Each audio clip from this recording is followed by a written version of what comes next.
نحمده ونستعينه ونستغفره ونعوذ بالله من شرور أنفسنا ومن سيئات أعمالنا من يهده الله فلا مضل له ومن يضلله فلا هادي له ونشهد أن لا إله إلا الله وحده لا شريك له ونشهد أن محمدا عبده ورسوله أما بعد أعوذ بالله من الشيطان الرجيم بفضل بسم الله الرحمن الرحيم يا أيها الذين آمنوا لا يحل لكم أن ترثوا النساء كرها ولا تعذولهن لتذهبوا ببعض ما آتيتموهن إلا أن يأتين بفاحشة مبينة وعاشرهن بالمعروف فإن كرهتموهن فعسى أن تكرهوا شيئا ويجعل الله فيه خيرا كثيرا صدق الله العليم.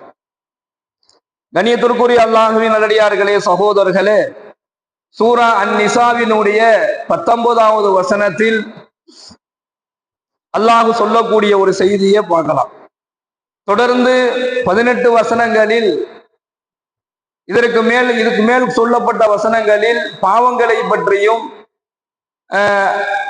நாம் ஒருவருடைய சொத்துக்களை அபகரிப்பதை பற்றியும் வாரிசுகளுக்கு சொத்துக்களை பிரிச்சு கொடுக்கறத பற்றியும் சொல்லி வந்த எல்லாம் வல்ல இறைவன் இந்த வசனத்துல எப்படி சொத்துக்களை பிரித்து கொடுப்பதில் பெண்களுக்கு சொத்துரிமை இருக்கிறது என்பதாக அல்லாஹ் சொன்னானோ, அதே போன்று இந்த வசனங்களில் முழுக்க முழுக்க ஒரு பெண்ணினுடைய சுதந்திரத்தை பற்றியும் ஒரு பெண்ணினுடைய முழு உரிமையை பற்றியும் ஒரு பெண்ணுக்கு என்னெல்லாம் அதிகாரம் இருக்குது, அந்த பெண்ணுடைய விஷயத்துல ஒரு ஆண் எந்த அளவுக்கு தலையிடணும் எந்த அளவுக்கு தலையிடக்கூடாது என்கின்ற ஒரு நிலைகளை பற்றியும் இந்த வசனத்தின் வாயிலாக அல்லாஹ் சொல்றான். அதாவது ஆரம்ப காலத்துல அறியாமை காலம், ஜாகிலியா என்பதாக சொல்லுவார்கள். இந்த அறியாமை காலத்துல அரபியர்கள்ட்ட ஒரு பழக்கம் இருந்துச்சு. என்ன அப்படின்னு சொன்னா, ஒரு பெண்ணினுடைய கணவர் ஒரு மனிதர் இறந்துட்டாரு அப்படின்னு சொன்னா, இறந்தவரினுடைய மனைவியை அந்த இறந்து போன கணவனுடைய வாரிசுகள், அதாவது வாரிசுகள் என்று சொன்னால் அந்த கணவனுடைய சகோதரர்கள், அந்த கணவனுடைய நெருங்கிய உடன் பிறந்த சகோதரர்கள் இருப்பாங்க, அல்லது ஒண்ணு விட்ட சகோதரர் இருப்பாங்க. இவங்க தான் கணவனுடைய வாரிசுகளாக வருவாங்க. அப்போ ஒரு மனிதர் இறந்துட்டாருன்னா இறந்து போனவருடைய மனைவிய அந்த கணவனுடைய சகோதரர்கள் என்ன செய்வாங்க அப்படின்னு சொன்னா, ஒண்ணு அவங்க திருமணம் செஞ்சுக்குவாங்க, அவங்கள அந்த பெண்ணை அவங்களே வச்சுக்குவாங்க, ஒண்ணு அவங்களே திருமணம் செஞ்சுக்குவாங்க, இல்லைன்னா மற்ற பிள்ளைகளுக்கு மற்ற மகன்களுக்கு என்ன செய்வாங்க, திருமணம் செஞ்சு வைப்பாங்க. அது மட்டும் அல்லாமல், அதாவது ஒரு சொத்து ஒருவர் இறந்து போயிட்டாருன்னா இறந்து போனதுக்கு பின்னாடி அந்த வாரிசுதாரர்களுக்கு எப்படி சொத்து உரிமையாகுமோ அது போன்று ஒருவர் இறந்து விட்டால் அவருடைய மனைவியும் அந்த இறந்து போனவருடைய வாரிசுக்கு உரிமையாக ஆகிவிடுவார். இப்படிப்பட்ட ஒரு நிலைமை இருந்துச்சு. அப்ப விரும்புனா இவங்களை திருமணம் செஞ்சுக்குவாங்க, இல்லைன்னா வேறு யாருக்காவது திருமணம் செய்து வைப்பாங்க. திருமணம் செய்து வச்சுட்டு அந்த திருமண கிரைய தொகையாக ஒண்ணு வாங்குவாங்க. அந்த பெண்ணை திருமணம் செஞ்சு வச்சுட்டு அந்த திருமணம் செய்து கொள்ளக்கூடிய அந்த மணமகன் அந்த மாப்பிள்ளைகிட்ட ஒரு தொகையை வாங்கி அந்த காசையும் இவங்களே வச்சுக்குவாங்க, அந்த காசையும் இவங்களே வச்சுக்குவாங்க. அந்த பெண்ணுக்கு மறுமணம் செய்ய விருப்பம் இருந்தாலும் என்ன செய்ய மாட்டாங்க, சில நேரங்கள்ல மறுமணம் செஞ்சு வைக்க மாட்டாங்க. அந்த பெண்ணுக்கு அந்த கணவனுடைய சொத்துக்கள்ல ஒரு பங்கு இருக்குல்ல, அந்த பங்குகளை பிடுங்கிக் கொள்வதற்காக வேண்டி அவளை அடக்கி வச்சு சித்திரவதை செய்வார். இதுதான் ஆரம்பத்துல அரபியர்களுக்கு மத்தியில் அந்த ஜாகிலியானுடைய காலத்துல இருந்து வந்த ஒரு பழக்கம். ஒரு ஆண் இறந்துட்டா அந்த இறந்து போனவருடைய மனைவியுடைய நிலைமை இதுதான். அந்த மனைவிய அடைச்சு வைப்பாங்க, சித்திரவதை செய்வாங்க, சொத்துக்களை பிடுங்கிக்குவாங்க, அவங்களே திருமணம் செஞ்சுவாங்க, இல்ல வேற யாராவது திருமணம் செஞ்சு வைப்பாங்க. திருமணம் செஞ்சு வச்சு அந்த கிரைய தொகையை என்ன செஞ்சுக்குவாங்க, வாங்கிக்குவாங்க. அந்த பெண்ணுனால எந்த விதமான முடிவையும் எடுக்க முடியாது. கணவர் இறந்து போயிட்டாருன்னா அவ்வளவுதான், அவனால எந்த விதமான முடிவையும் எடுக்க முடியாது. அந்த பெண்ணுனால எதையுமே செய்ய முடியாது. அப்படிப்பட்ட ஒரு நிலையில் தான் பெண்களுடைய நிலைமை இருந்துச்சு. எல்லாம் வல்ல இறைவன் இந்த நிலையில தான் இந்த வசனத்தை அல்லாஹ் இறக்கி வச்சு, யா அய்யுஹல்லதீன ஆமனூ, ஈமான் கொண்ட நம்பிக்கையாளர்களே, லா யஹில்லு லக்கும் அன் தரிசு நிசா கர்ஹா, பெண்களை அவர்கள் விருப்பத்திற்கு மாறாக பலவந்தமாக நீங்கள் வாரிசாக அடைந்து கொள்வது உங்களுக்கு அனுமதியற்றதாகும் என்பதாக எல்லாம் வல்ல இறைவன் இந்த சூரத்து நிசாவினுடைய 19வது வசனத்தை அல்லாஹ் இறக்கி வச்சு சொல்றான், பெண்களை அவர்கள் விருப்பத்திற்கு மாறாக, அவர்கள் விருப்பம் இல்லாம அவங்களை பலவந்தமாக நீங்க திருமணம் செஞ்சுக்கிறதோ அல்லது அவர்களை விருப்பத்திற்கு மாறாக வாரிசாக நீங்கள் அவர்களை அடைந்து கொள்வதோ, அதாவது உன் வீட்டுக்காரு உன் கணவர் இறந்து போயிட்டாரு, கணவருடைய சகோதரர்கள் நாங்க, அப்ப நீ என்ன செய்யணும், எங்களுக்கு நீ சொத்து எப்படி உரிமையாகுமோ அது மாதிரி நீ எங்களுக்கு உரிமை ஆயிட்ட என்பதாக உரிமைப்படுத்திக் கொண்டு வாரிசாக பலவந்தமாக உரிமைப்படுத்திக் கொண்டு அந்த பெண்ணுடைய சொத்தை அபகரிப்பது அல்லது அந்த பெண்ணையே அடைந்து கொள்வது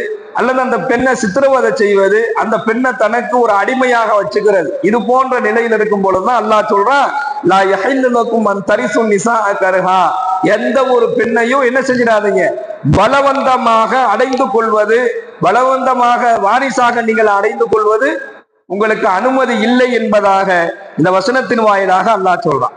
அடுத்து அல்லாஹ் கூறுகின்றான், அதாவது முழுக்க முழுக்க ஒரு பெண், திருமணமான ஒரு பெண், கணவனை இழந்த ஒரு பெண்ணுக்கு இவ்வளவு பெரிய ஒரு அநீதி இழைக்கப்பட்ட ஒரு நிலையில தான் அல்லாஹ் இந்த வசனத்தை கொடுத்து ஒரு பெண்ணினுடைய முழு சுதந்திரத்தை அல்லாஹ் பேசுறான். இந்த வசனம் முழுவதுமே அவர்களுக்கான சுதந்திரம், அவங்களுக்கான சொத்துரிமை சரியாக வழங்கப்பட வேண்டும் என இந்த வசனத்தில் அல்லாஹ் இறக்கி வைத்ததை பார்க்கிறோம். இறந்தவரின் மனைவி, இறந்தவரினுடைய மனைவி மீது கணவனினுடைய வாரிசுகளே அதிகமாக உரிமையுடையவர்களாக இருந்தாங்க. கணவனுடைய வாரிசுகள் அதிகமாக உரிமையுடையவராக இருந்தாங்க. பெண்களை பலவந்தமாக வாரிசாக அடைந்து கொள்ள அனுமதி இல்லை என்ற வசனத்தை அல்லாஹ் இறக்கி வைத்தான் என்பதாக ஹஜ்ரத்னா இப்னு அப்பாஸ் ரலியல்லாஹு அன்ஹு அறிவிக்கின்றார்கள். புகாரில 4579வது இலக்கமா இந்த ஹதீஸ் இடம்பெறுது. ஒருத்தர் இறந்துட்டாருன்னா இறந்து போனவனுடைய மனைவிய முழு உரிமை யார்கிட்ட இருக்கும், அந்த இறந்து போனவருடைய வாரிசுகள்கிட்ட இருக்கும். அந்த கணவனின் நிறைய சொந்த பந்தங்கள், அண்ணன் தம்பி, இவங்க என்ன செய்வாங்க, ரொம்ப அதிகமாக உரிமை கொண்டாடினாங்க. அதை தடுக்கக்கூடிய வகையில அல்லாஹ் சொன்னான். அது மட்டும் அல்லாமல் இந்த வசனம் சொல்லக்கூடிய ஒரு முக்கியத்துவம் என்ன அப்படின்னு சொன்னா, பெண்கள் ஒன்றும் ஆண்களினுடைய சொத்து இல்லை என்பதை அல்லாஹ் சொல்ல வரான். சொத்து இல்லை, ஒருவர் இறந்து போயிட்டாருன்னா அவருடைய வாரிசாக இருக்கிறவங்க அவருடைய சொத்தை அனுபவிக்கிறதுக்கு ஒரு பெண் ஒன்றும் சொத்து கிடையாது.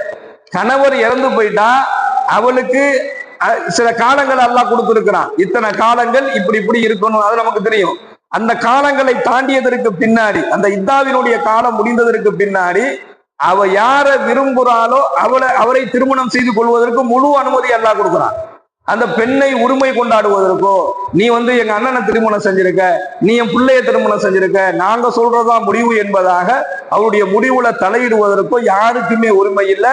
ஒரு பெண் அவளுக்கு தனிப்பட்ட முறையில அவர் எதை விரும்புகின்றாலோ அதை அவள் செய்வதற்கு முழு அனுமதியை எல்லாம் உள்ள இறைவன் இந்த வசனத்தின் வாயிலாக அல்லாஹ் சொல்றான். அவருடைய சொத்துகை, அதாவது மூன்று விஷயத்தை இந்த குர்ஆனினுடைய விளக்க உரையாளர்கள் எழுதுறாங்க. பெண்கள் ஒன்றும் ஆண்களுடைய சொத்து இல்லை நீங்க அனுபவிக்கிறதுக்கு, கணவன் இறந்த பிறகு அவங்கள பயன்படுத்துவதற்கு. இரண்டாவது, அவளின் விருப்பத்திற்கு மாறாக திருமணம் செய்வது ஹராம். வாரிசு, நாங்கெல்லாம் வாரிசுக்காரர்கள், எங்களுக்கு உன் மேல முழு உரிமை இருக்குன்னு சொல்லி என்ன செய்யறது, பலவந்தமாக திருமணம் செய்வது, அவருடைய விருப்பம் இல்லாமல் திருமணம் செய்வது முழுக்க முழுக்க ஹராம். அதே போன்று அவளின் சொத்தையோ அல்லது அவள்கிட்ட இருக்கக்கூடிய மகர் தொகையையோ பறிச்சிடக்கூடாது.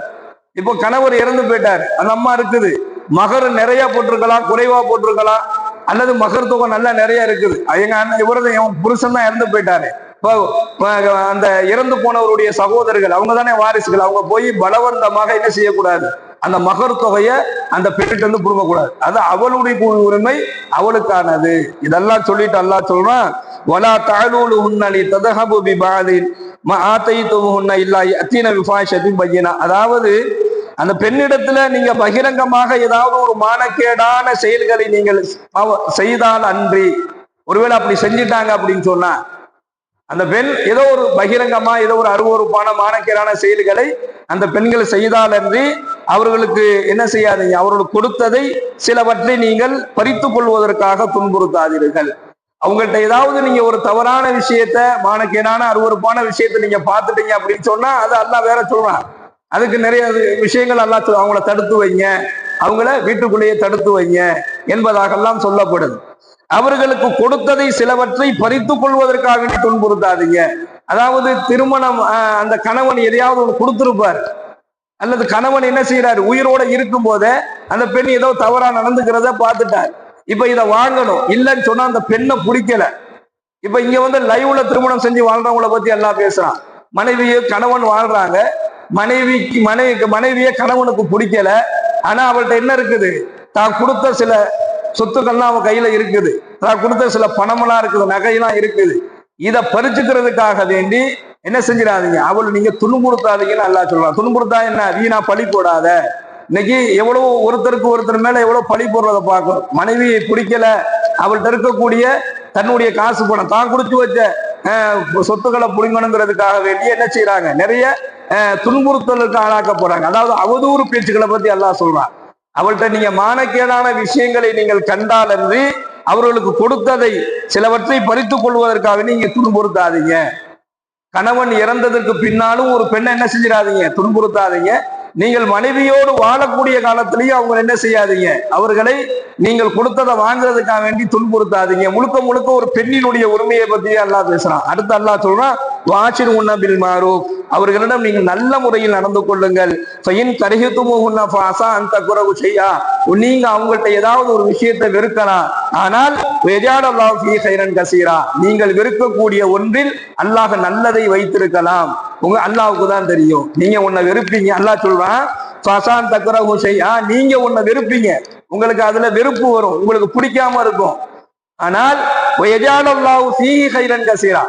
நீங்க எதை வெறுக்கிறீங்களோ அதுலதான் அல்லாஹ் உங்களுக்கு நல்லது வச்சிருப்பான். அல்லாஹ் நல்லது வைத்திருக்கலாம். எனவே நீங்கள் எதையும் வெறுக்காதீங்க, அதிலும் குறிப்பாக மனைவியை வெறுக்காதீங்க. இந்த வசனத்தினுடைய இந்த வார்த்தை எல்லாத்துலயும் அடங்கும். அதுல குறிப்பா அல்லாஹ் சொல்ல வர்றது, நீங்கள் அவர்களை ஒருபோதும் வெறுக்க வேண்டாம். அதில் அல்ல நீங்கள் எதை வெறுக்கிறீங்களோ அதுலதான் அல்லாஹ் உங்களுக்கு அதிகமான நன்மையை வைத்திருப்பான் என்பதாக இந்த வசனத்தினுடைய வாயிலாக அல்லாஹ் சொல்றான். அருமையான சகோதரர்களே, இறந்து போன ஒருவரின் மனைவியை அவர் விட்டு சென்ற பொருளாகவே அன்றைய காலகட்டத்துல கருதி வந்தாங்க. ஒரு பொருளை விட்டுட்டு போனா எப்படி அந்த பொருளை பயன்படுத்துவாங்களோ அது மாதிரிதான் ஒரு பெண்ணை பயன்படுத்தியார்கள் அன்றைய காலகட்டத்துல. அந்த அறியாமை காலத்துல பெண்களுடைய எதிர்காலம், அவர்களுடைய வாழ்க்கை கணவரினுடைய வாரிசுகளுடைய கைகள்ல இருந்துச்சு. இவங்க என்ன முடிவெடுக்கிறாங்களோ அதைத்தான் அந்த பெண் முடிவு எடுக்கணுமே தவிர அந்த பெண்ணுனால சுயமா சிந்திச்சு எந்த முடிவும் எடுக்க முடியாத ஒரு அடிமைப்பட்ட ஒரு நிலையில பெண்கள் அன்றைய காலகட்டத்துல வாழ்ந்தாங்க. தன் வாழ்வை முடிவெடுக்கும் உரிமை அந்த பெண்ணிடமே உள்ளது. அந்த பெண்ணுக்கு சுதந்திரம் இருக்கு, அந்த பெண்ணுக்கு உரிமை இருக்கு, அந்த பெண்ணுக்கு சொத்துல பங்கு இருக்குது என்கின்ற எல்லா விஷயத்தையுமே ரப்புல் ஆலமீன் இந்த வசனத்தின் வாயிலாக முழுக்க இந்த வசனத்தில் அவர்களுடைய உரிமைகளை பற்றி அல்லாஹ் இந்த 19வது வசனத்தில் சொல்லக்கூடிய செய்திகளை நம்ம பார்த்தோம். சுபான் அல்லாஹ் பிஹம்திஹி சுபானக அல்லாஹும்ம வ பிஹம்திக வ நஷ்ஹது லா இலாஹா இல்லா அன்த நஸ்தக்ஃபிருக வ நதூபு இலைக். சுபான ரப்பிக ரப்பில் இஸ்ஸத்தி அம்மா யசிஃபூன் வ ஸலாமுன் அலல் முர்ஸலீன் வல்ஹம்துலில்லாஹி ரப்பில் ஆலமீன்.